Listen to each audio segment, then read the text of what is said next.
سوال یہ پوچھا گیا ہے کہ مفتی صاحب کیا رمضان المبارک کی راتوں میں زوجین جمع کر سکتے ہیں؟ زوجین مطلب میاں بیوی، جمع یعنی ہم بستری، ٹھیک ہے۔ کچھ لوگوں کا خیال یہ ہے کہ رمضان کی راتوں میں بھی میاں بیوی کا ایک دوسرے کے ساتھ ہم بستر ہونا یہ ناجائز اور حرام ہوتا ہے، یعنی پورے رمضان اب میاں بیوی ایک دوسرے کے ساتھ ہم بستر نہیں ہو سکتے ہیں۔ تو اس مسئلے کو آپ اچھے طریقے سے سمجھیں۔ رمضان کی راتوں میں میاں بیوی کے لیے ایک دوسرے سے ہم بستر ہونا یہ بالکل جائز ہے، اس میں کوئی گناہ نہیں ہے۔ اور یہ جو لوگ سمجھتے ہیں نا کہ رمضان کی راتوں میں بھی ہم بستر ہونا گناہ ہے، یہ ٹھیک نہیں ہے۔ رمضان کی راتوں میں میاں بیوی ہم بستر ہو سکتے ہیں، نو پرابلم۔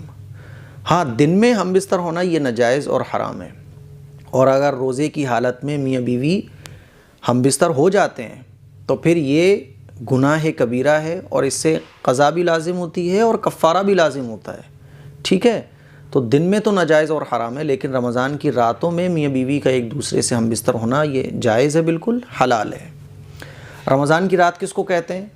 افطار کا ٹائم شروع ہونے سے لے کر سحری کا ٹائم ختم ہونے تک یہ رمضان کی رات کہلاتی ہے۔ یعنی یہ ٹائم ایسا ہوتا ہے جس میں ہمارا روزہ نہیں ہوتا ہے، اور ہمارا روزہ کب سے کب تک رہتا ہے؟ روزے کا ٹائم کب سے کب تک رہتا ہے؟ سحری کا ٹائم ختم ہونے سے لے کر افطار کا ٹائم شروع ہونے تک یہ روزے کا ٹائم رہتا ہے۔ تو روزے کا جو ٹائم ہے اس بیچ میں میاں بیوی اگر ہم بستر ہوتے ہیں تو یہ ناجائز ہے اور حرام ہے۔ اور اگر روزے کی حالت میں کوئی ہم بستر ہو جاتا ہے تو پھر اس سے قضا بھی لازم ہوگی، کفارہ بھی لازم ہوگا، اور توبہ استغفار الگ کرنا پڑے گی۔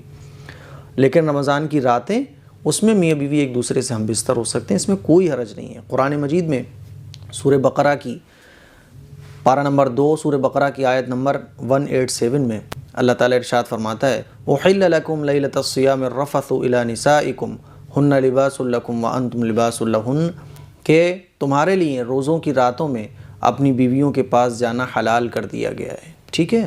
تو رات میں نو پرابلم، جائز ہے، لیکن دن میں ناجائز اور حرام ہے، ٹھیک ہے۔ مجھے امید ہے یہ مسئلہ آپ کے سمجھ آ گیا ہوگا۔ السلام علیکم ورحمۃ اللہ وبرکاتہ۔